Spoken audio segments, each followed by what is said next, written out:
SPN9 news और आपके साथ मैं हूं फिजा काज़मी। 2 दशक से ज्यादा समय के बाद प्रियंका गांधी वाड्रा तमिलनाडु के श्री पेरम्बदूर जा सकती हैं। अभी प्रियंका गांधी कोरोना संक्रमण की आशंका के चलते सेल्फ आइसोलेशन में है।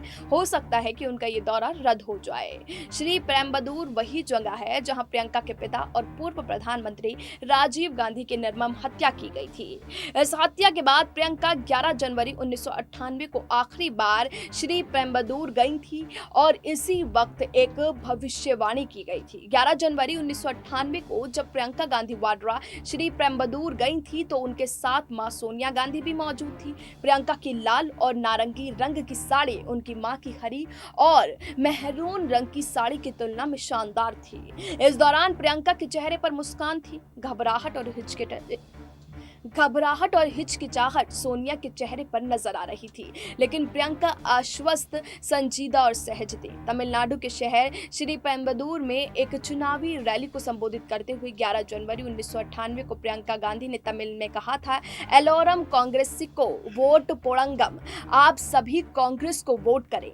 यही एकमात्र वाक्य था जिसने श्री पेरम्बदूर में प्रियंका की छवि को बड़ा बना दिया और वहां मौजूद भीड़ उनकी कायल हो गई। प्रियंका गांधी के इस रैली के बाद वहां मौजूद कांग्रेस नेताओं ने भविष्यवाणी की थी कि कांग्रेस को अगले 50 साल तक नेतृत्व की समस्या नहीं होगी।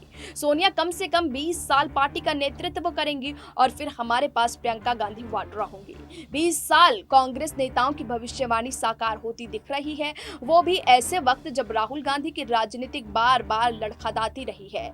2 दशकों से ज्यादा समय के बाद प्रियंका गांधी आश्वस्त और दृढ़ हैं और राजनीति के मैदान में कूदने के लिए तैयार है, खास तौर पर उस वक्त जब उनके भाई को सबसे ज्यादा मदद की जरूरत है ताकि विरोधियों को घेरा जा सके।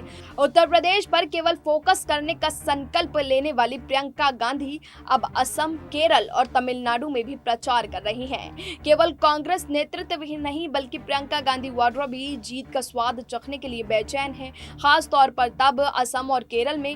असम में उनकी बीजेपी से सीधी लड़ाई है और केरल में LDF के साथ। दोनों के नतीजे 2 मई 2021 को आ जाएंगे।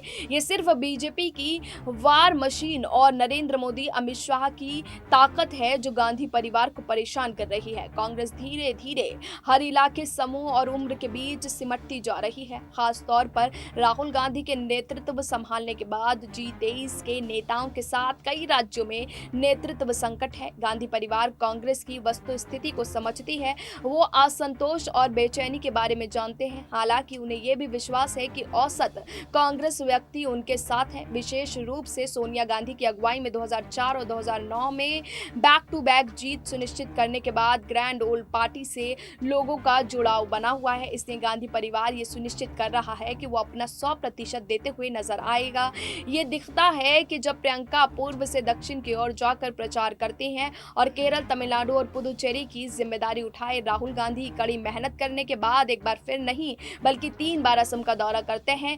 गांधी परिवार की कोशिश है कि उनके प्रयासों और मेहनत को याद किया जाए। 2 मई को परिणाम चाहे जो भी हो, साधारण पार्टी कार्यकर्ताओं को याद होगा कि उन्होंने इन 5 विधानसभा चुनाव में ही नहीं बल्कि 2014 और 2019 के बाद की सभी चुनावी लड़ाइयों में अपना 100% देने की कितनी कोशिश की थी। स्वतंत्रता के बाद से भारत के 75 सालों में नेहरू गांधी परिवार ने लगभग 60 सालों तक कांग्रेस का नेतृत्व किया है। विधिविद वाले कांग्रेसी गांधी परिवार को निर्विवाद नेता के रूप में देखते हैं और बदलने में चुनावी सफलता की उम्मीद करते हैं। 1951 और 52 से पहले आम चुनाव में पार्टी का नारा था, नेहरू के लिए वोट, कांग्रेस के लिए वोट। जवाहरलाल नेहरू से लेकर इंदिरा, राजीव और सोनिया तक नेहरू गांधी परिवार का कोई भी सदस्य राजनीति से बाहर नहीं जा सका है। परिणाम स्वरूप कांग्रेस नेता आंख बंद करके भी उनका अनुसरण करते हैं और गांधी परिवार से परे जाने की इच्छा नहीं रखते हैं।